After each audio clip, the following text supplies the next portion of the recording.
Вітаю, шановні друзі! Сьогодні пропоную обговорити, звідки на наші з вами голови взялася так звана Російська православна церква. Що це взагалі за контора така, Московський патріархат? І якщо вона насправді християнська, як себе принаймні називає, то чому не тільки виправдовує криваву війну, розв'язану проти нас путінським мордором, але й активно підтримує її? Більш того, приймає в агресії безпосередню участь. Як таке може бути взагалі? І куди у такому випадку поділося відоме біблійне гасло «Не убий»? Але ж вони це роблять, причому завзято, як кажуть на болотах, з огоньком. Може, вони не чули про п'яту заповідь? Може, машина часу якимось чином перекинула цих біснуватих в середньовіччя? Чи взагалі у кам'яну добу? Чи навпаки, це такий собі продвинутий московський православний Хамас, такий проголосив православний джихад проти сусідньої християнської країни? Якщо відповісти на поставлені питання лаконічно, то тричі ні. Тобто, по-перше, зараз точно не кам'яна доба, хоча путінські чорнороті чорти лякають цивілізований світ Армагеддоном. По-друге, РПЦ жодного разу не Хамас. Джихадісти не вбивають одновірців в промислових масштабах, як росіяни нас. І нарешті РПЦ взагалі має мало чого спільного з християнством. Нічого дивного в цьому нема. Адже ж ми, в особі так званого Московського патріархату, маємо справу з російською спецслужбою. Тобто, с детищем секретно-политического отдела ВЧК, ОГПУ, НКВД.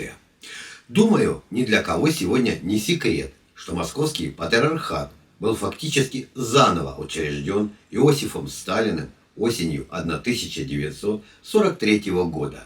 Диктатор велел доставить в Кремль троих главных митрополитов РПЦ – Сергия Московского, Алексия Ленинградского и Николая Киевского. Хотел сказать, их предварительно хорошенько отмыли, переодели и привезли в Москву из лагерей. Но это не так. Точнее, не совсем так, ибо все трое уже успели отведать баланду в сталинском ГУЛАГе. И уж поверьте, нисколько не сомневались в том, что снова мигом туда попадут, если разочаруют товарища Сталина. Митрополит Сергий, кроме прочего, числился заместителем местоблюстителя Патриаршего престола. Сам патриарх Тихон, тот самый, кто сгоряча проклял большевиков, скоропостижно скончался еще в 1925 году, предварительно покаявшись, что был неправ. Большевики – паиньки. Местоблюстителя престола, митрополита Петра, чекисты расстреляли. Не его одного, естественно. Красные прессовали церковь с момента захвата власти. Оно и понятно почему. Учение Ленина, которым он подменил учение Маркса, сообразно ментальности россиян, само по себе являлось чрезвычайно агрессивным религиозным культом, под общей идеей все взять и разделить, со своим обещанным раем в виде будущей коммунистической халявы, своими великомучениками, вроде убиенного контриками товарища Урицкого, своей инквизицией ВЧК ОГПУ и всем таким прочим, что полагается иметь сектам. Ну а секты не терпят конкурентов.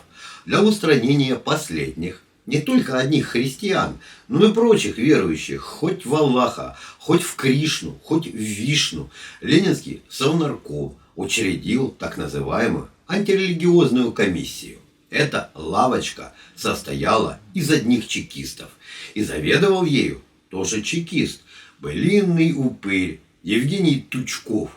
Вот он перед вами, начальник 6-го отделения ОГПУ. Вы только посмотрите на эту рожу. Подотчетные попы прозвали своего начальника игуменом. Сам Тучков предпочитал именовать себя советским обер-прокурором. Я не шучу. Но с ленинской пролетарской революцией не сложилось. Сначала не вышло раздуть мировой пожар. Трудящиеся поляки подкачали, навешали красноармейцам Тухачевского люлей на Висле. Словом, не дали себя толком поджечь, сволочи. Затем с треском провалилась идея НЭПа. Не случилось на Россиюшке шанхайского чуда. То ли человеческий материал оказался не тот, то ли снова дороги подкачали. На фоне этих неудач сам генератор гениальных идей, товарищ Ульянов Ленин, скоропостижно переехал из Кремля в Мавзолей. Новый советский лидер, товарищ Сталин, будучи большим прагматиком, принялся строить коммунизм в отдельно взятой стране. А, называя вещи своими именами, ГУЛАГ, огороженный колючкой тюремный барак с вертухаями и заводскими станками. То есть, по сути, воссоздал привычную большинству великороссов крепостническую империю Романовых, только в наихудшем государственно-рабовладельческом формате. Я сильно сомневаюсь, будто сталинское детище было конкурентоспособным на международном рынке в долговременной перспективе, даже с учетом халявных ресурсов того же зерна, которое коммунисты просто отбирали у крестьян, ну и халявные опять-таки рабочие силы, поскольку на Сталина, как известно, пахали ЗК. Одни с тачками и кирками на Беломор-канале, другие у Кульмана, как украинец Сергей Королев, чертил свои ракеты и радовался, ибо альтернатива была одна – Колыма. Конкурировать на международном рынке эта сталинская архаика вряд ли могла. А вот снести пол Европы танками, да пожалуйста, ломать не строить, это словосочетание недаром стало на России поговоркой. Но и с операцией «Гроза» не прокатило. Гитлер упредил Сталина и ударил первым. По идее, сталинскому ГУЛАГу бы упасть, но он снова, на удивление, устоял. Сами советские ЗК, новая генерация рабов, вытолкали родной лагерек из дерьма, где он почти утонул. Что само по себе психиатрический феномен, даже учитывая бодрящий огонь заградотрядов в спину. Так или иначе, ГУЛАГ не просто уцелел, но и двинул вспять. Снова на старушку Европу.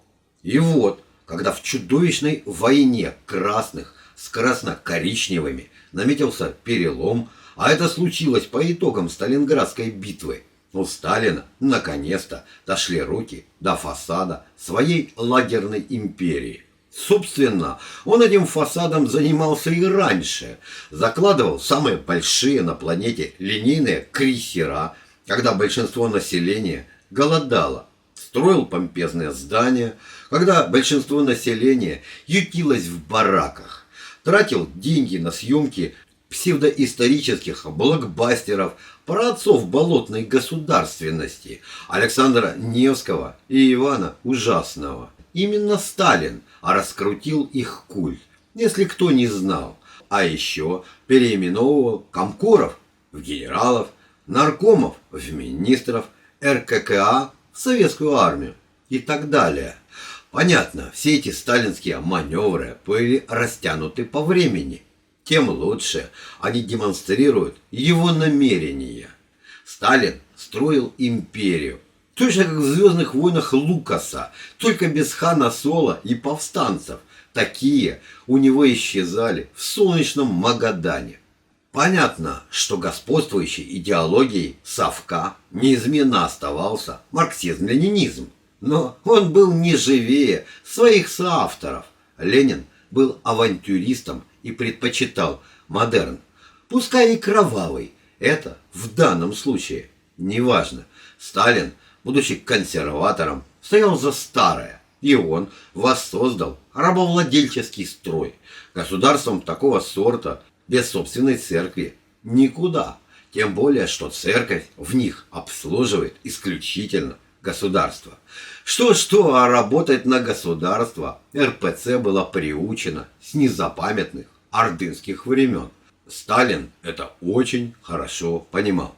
Сталин вернул царские золотые погоны и офицерские звания в начале 1943 года. Церковь во второй половине того же года. Понятно, что это воссозданная безбожником Сталиным церковь, до того фактически уничтоженная безбожником Лениным, стала ручной структурой Кремля, как какой-нибудь совет по правам человека при Путине. И понятно, у сталинской церкви имелись конкретные цели и задачи, которые товарищ Сталин ей и ставил. Скажем, взять под полный контроль украинскую автокефалию, отбившуюся от рук на территориях, неподконтрольных советскому ГУЛАГу, или искоренить ненавистных униатов. Впрочем, я хочу вам сказать, Сталину не надо было травить своих московских попов на униатов. Попы бы и по собственной инициативе закатали последних в бетон. Это я к тому, что цели РПЦ и Сталина в общем и целом совпадали. Переучредив РПЦ, Сталин назначил патриархом московским и всея Руси, звучит как оксюморон, согласитесь, товарища Сергия, завербованного в ВЧК ОГПУ еще при Феликсе Дзержинском. А смотрящим за товарищем Сергием поставил товарища Карпова, генерала МГБ. И, хотя впоследствии, уже после смерти диктатора, на сталинскую РПЦ наехал Хрущев, его антирелигиозная программа была частью борьбы со свойственным сталинщине мракобесием. Хрущева сняли, оттепель отменили, и заведенный Сталиным порядок сохранялся на протяжении всей застойной эпохи. Уроженец Украины, товарищ Брежнев, тоже любил медальки и имперскую показуху, правда, без присущей Сталину кровожадности. При нем московский патриархат, по сути, стал таким себе общесоюзным главком.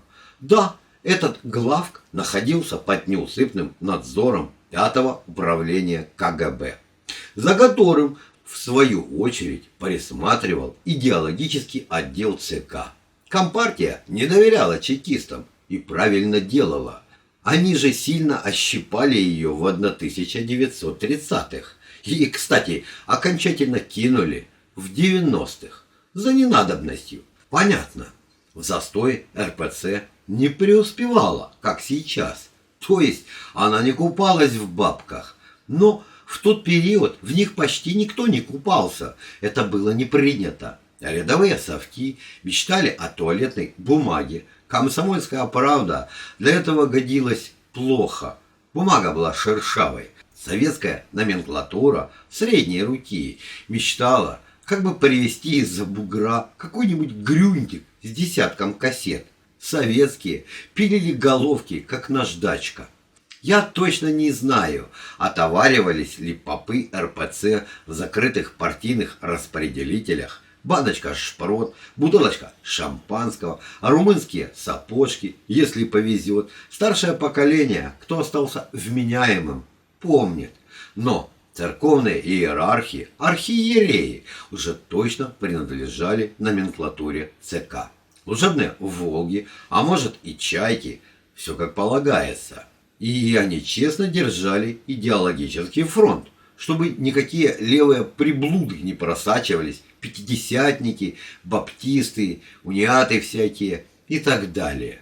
И я что-то не припоминаю, чтобы РПЦ, скажем, хотя бы в полголоса осудила советскую оккупацию Чехословакии или вторжение в Афганистан, где было убито больше миллиона афганцев, или позорную советскую психиатрию, когда инакомыслящих объявляли шизофрениками и преспокойно, безнаказанно закалывали до состояния овощей. Я понимаю, церковь вроде как и не обязана противостоять тоталитарным режимам. Она же, озабочена всеобщим спасением. А спасение – это такая абстрактная хрень, что ее как угодно широко толкуй, не промажешь, и за язык не схватят, и в тюрьму не посадят, а деньги платят. Как Юлии Навальной, за все хорошее против всего плохого. Идеально. Это я все к тому говорю, что кто бы сомневался, будто РПЦ при ее-то бэкграунде не впишется, как родная, в обновленную Путиным бандитско-ФСБшную властную вертикаль, откуда за ненадобностью вытянут одних только глашатаев, бредового коммунистического завтра. Тем паче, что это самое завтра блаженное для путинской элиты давно настало, лежит на валютных счетах, воплощено во дворцах и яхтах. Да и сами чекисты никуда не девались, а напротив взяли власть. Что, кстати, не вышло ни у Берии, ни у Абакумова. Обоих партия расстреляла. Господствующая идеология современной Эрефии зыждется на мифе о дутом имперском величии и конкретных бабках. С нефтянкой у путинской России проблем нет. Качай, не перекачаешь. Китай помогает, а санкции дырявые. Соответственно, бабла до хрена, как в известной попсовой песенке. Ну а бред об имперском величии идеально заходит и путинскому электорату, и гундяевской пастве. Заходит куда лучше былых коммунистических баек с газетой «Правда» вместо туалетной бумаги. В итоге попы преуспевают и честно работают одной из важных путинских скреп. Отпевают героев СВО, освещают автоматы и танки, благословляют путинских орков мочить соседей. Завтра с тем же рвением благословят что угодно еще, вплоть до ядерного пепла, о котором давно болтают путинские пропагандоны. И мы с вами до сих пор удивляемся их чудесному единству. А зря. Разве ж РПЦ хоть когда-то поступала иначе, с тех самых пор, как Малюта Скуратов удавил опального митрополита Филиппа в 1569 году. Сам виноват старый, конечно, не стоило критиковать царя за новгородский погром.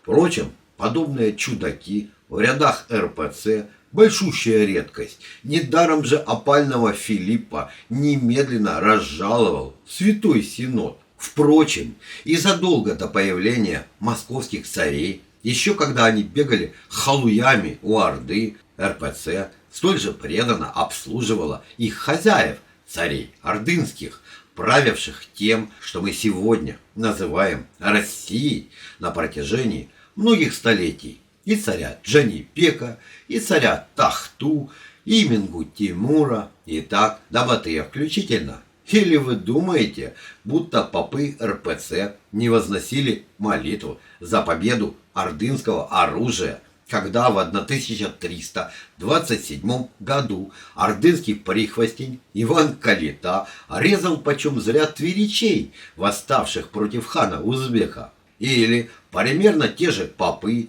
чуть раньше, в 1252 году, не благословляли на подвиги Неврюеву рать, когда-то прошлась по Залесью огнем и мечом? И еще как благословляли. И дай бог, россияне, чтобы ордынский каратель Алекса Неврюй не оказался на поверку вашим святым и благоверным Алексой Невским. Хотя очень похоже, что так и есть. Объявила же Московская церковь святым преподобного Петра Ростовского, царевича Даира Кайдагула Орду, родного племянника царя Батыя. Вот он на московских иконах с нимбом. Алекса Невский тоже был ордынский царевич, в качестве названного брата царевича Сартака, сына Бату и будущего повелителя Золотой Орды. И для Орды, и для РПЦ Александр Ярославич был самый натуральный чингизид. Обсуждая тысячелетнюю борьбу Руси-Украины против Орды России, мы с вами уже выяснили, какую черную роль в разрушении Руси и, соответственно, становлении московского улуса Золотой Орды сыграл Ярослав Всеволодович Переяславль-Залесский, внук Юрия Долгорукова, племянник губителя Киева Китая Боголюбского и папа Александра Невского, Алекса Неврюя. Это же он позвал монголо-татар на Русь, Причем именно в широком, как выражаются историки, смысле. Сначала в ходе похода 1237-38 годов, всего за несколько месяцев, ордынцы зачистили Залесье, по странному совпадению перебив всех врагов Ярослава Всеволодовича, а именно князя Юрия Ингваревича Рязанского, его сына Федора, его младенца-внука, его младшего брата и всех прочих членов его семьи, а затем родного старшего брата самого Ярослава Всеволодовича, Юрия, великого князя Владимирского, верховного повелителя Суздальской земли, а также всех его сыновей, и его дочерей, и его жену, и всех прочих родичей, в частности, их общих племянников, сыновей самого старшего брата Константина Всеволодовича, Василька и Всеволода Константиновичей. Их зарезали, заманив в западню на реку Сить, где эти лохи ожидали помощи, обещанной им дядей Ярославом. Ну и дождались ордынцев.